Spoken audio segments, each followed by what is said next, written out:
கிடந்த முடவனின் குரல் கேட்டு நின்று நடமாட முடியா தடுமாறி கிடந்த முடவனின் குரல் கேட்டு நின்று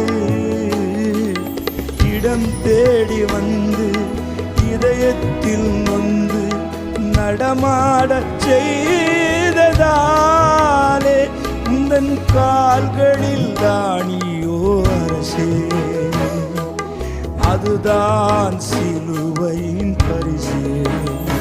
உந்தன் கால்களில் தானியோ அரசே, அதுதான் சிலுவையின் பரிசே.